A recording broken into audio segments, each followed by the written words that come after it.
Today is Sunday, Jesus Day, Church Day. Abangan nyo ang aking vlog doon sa simbahan namin.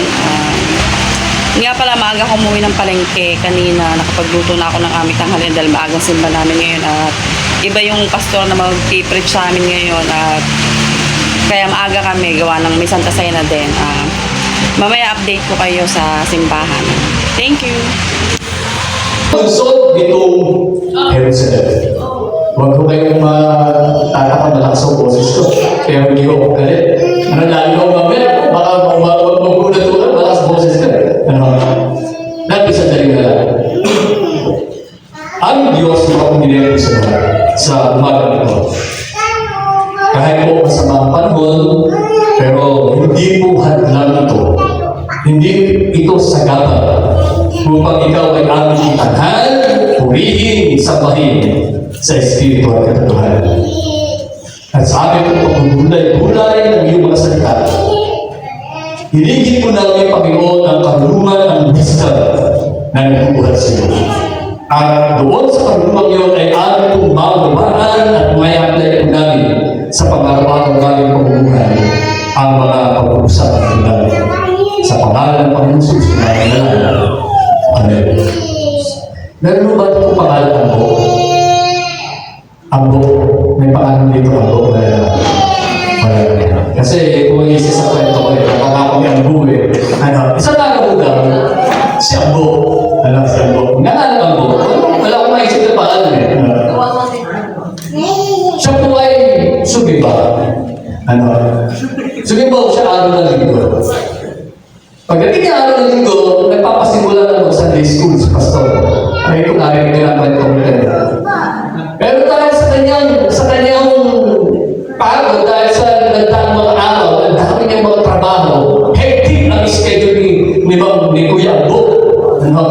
At habang nagkakaroon po ng Sunday school, unti-unting yung kanyang mata, hindi ka na antok. Hindi ka na antok. Habang si pastor ay nag-discuss, napakaganda, bigla natutulog siya po kasi pagkita siya mga nagdaan napakaganda pa ang boses si pastor. Malumanay. Sino ba nakakapag dito kay Kuya Cesar? Sino ba yan?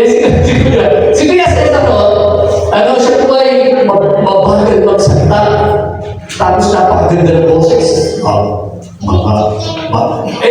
Nakatulog. Siguro ganda ng boses pastor na kahit nagsasalita, nakatulog. Ay nakita ni pastor na doon sa dulo. Sa dulong pinili niya nagtanong po ang pastor. Kaya ikaw alam nila kwento kayo. Sabi ni pastor, ang lahat na gustong mapunta ng impyerno, tumayo! Nagtanong siya po. Bigla siya tumayo. Ang namin niya sa tayo. Bigla tayo ngayon siya po. Hindi yung mga kasama ni Pili na nagtatawanan. Hindi ba alam niya mo kung bakit siya nagtatawanan? Nilapitan mo siya yung pastor. Yan yung pastor. Ambo? Pastor! Ano ba sinabi ko? Ay, ano ba pastor na sinabi mo? Sabi ko, sino man gusto pumunta ng impyerno tumayo? Bakit ka tumayo? Bakit ka tumayo?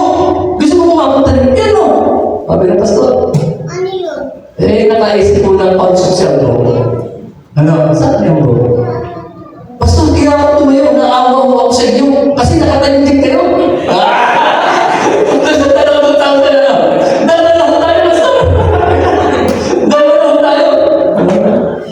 Ano gusto ko sabihin? Mamaya makikita pa pag kami natutulog. Tatanong ko kayo. Lalawin tatanong kami. Baka magagaya mo. Ang ating pag-uusapan sa umaga ito ay may kinalaman po sa pagsamba. Napakaganda ito. May kinalaman po sa pagsamba. Kaya tayo every Sunday narito kasi existence po ng tao ay hindi para lamang magbigay ng magagandang papuri, hindi lamang para tumayo dito, para magpagian, para magkamayan ang bawat kapatiran. Ang pinaka-primary purpose ng tao, yung existence ng tao, bakit siya nilikha, is to worship God. No other than that. Is to worship God. Ano? Tandaan natin, pero sinasabi, no, isang quotation sa wikang English, God without man is still God. But man without God is nothing. Ulitin ko yun. Nasabi ko, God without man is still God. But a man without God is nothing. Ang Diyos daw na wala ng tao, mananatili siyang Diyos. Pero ang tao na walang Diyos ay walang abutan. Kaya naman dito, huwag mo kayong magtataka doon sa aming kinarina, napakaganda, no? Ililiteral lang po, pag ililiteral natin ang sabi doon, magdiliman ang paligid, ikay ating panagsasambay. Ano yan? Anong lyrics yan? Ikay aking sasambahin, magdiliman, paligid man ay magdilim. Ayan, literal. Uhulan, ano? But anyway, pagkaroon mo natin ang ibig sabihin ko. Hindi lang yung literal na madilim ang panahon, at umuulan, bumabagyo, malakas ang hangin. At lalo na kung ikaw nasa kawalan. Kung ikaw nasa ating problema, yung kadiliman, kadiluman, iyong buhay. Sabi doon, lagi ka pa nagsasabay. Ano? Kaya sabi ko, Pastor Junel, dahil sila tayo, magsasabi yan. Ano, okay lang. Pero napakalayo ng pagkagaling ko. Layo ng pagkagaling ni Pastor Junel. Kung tawag siya doon sa amin lang. Ano? Para napalitan naman kami Pastor Junel eh. Siya ko yung aming speaker sa amin. Ano? But anyway, ang magandang nito, hindi mo nasasayang yung ating po ginagawa ito. Paligid ba na ibang dilim? Wapakens, sabi nga ng mga kabataan, wapakens. Basta tayo ay dire-diretso, tuloy-tuloy na nagpupuli sa ating Panginoon. Amen? Kahit ako madilim mo yan, okay lang yan. Malakas sa langit, malakas sa ulan, okay lang yan. Ano? Sabi kasi first time kagabi, ulan. Yun ang ulan. Ewan ko lang dito. Baka lagi umulan dito eh. Sabi kagabi lang. Pabala ko kagabi lang. Super nakikitutong sa amin. Pagkano? Dahil wala akong yung mga tubuhan. Yung lumalaki pa lang. Napakainit. Diyos tapos yun. Sana, Ama namin sa kalangitan, lumalang ng langit lahat ng bagay na tungkol na lahat ng mga tao. Kinikilala po namin at tinatangis ang aming puso. Bukas at kapuso ng lahat ng tao, at talatas mo ang lahat ng nilalang sa daging at walang lihim na sa iyo nagiging. Pagkalinis mo ba ang aming mga puso na nakakasya ng iyong Espiritu Santo, magpapahiling ka namin na nagkasalanan, at kaya po sa pagkakalaran ng mga pangalan sa mamamagitan ng Hesus Kristo ang aming Panginoon. Amen. O mga maging Panginoon, hindi kami nagnanasang dumulog sa iyong dulang dahil sa pagkapalagay na kami ay hindi man lamang karapatan. O hindi Panginoon, kundi dahil lamang sa panghahawak namin sa di maririg at di nagmamahal mo mga habagan.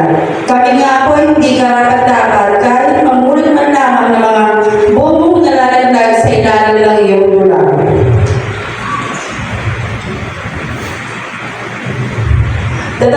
Datapwat ikaw, Panginoon. Ikaw rin nga ang talagang mahabagin ayon sa iyong katutubong taglay. Kaya itulong mo sa amin, Panginoon, na sa lubos mong kaawaan ay matanggap namin sa ganito ang katawan ng iyong sinisintang anak. At ngayong namin ang kanyang dugo, na mabuhay kami at lumagos sa mga yaon. At kung kami naman ay mahugasan ng kamahal-mahalan niyang dugo, ay namabuhay kami lagi sa Kanya at siya naman sa amin. Amen. Diyos na makapangyarihan sa lahat, kamalangin sa kalangitan. Uwi na po ako sa bahay. Tapos na po ang aming church. Salamat po sa mga nanood.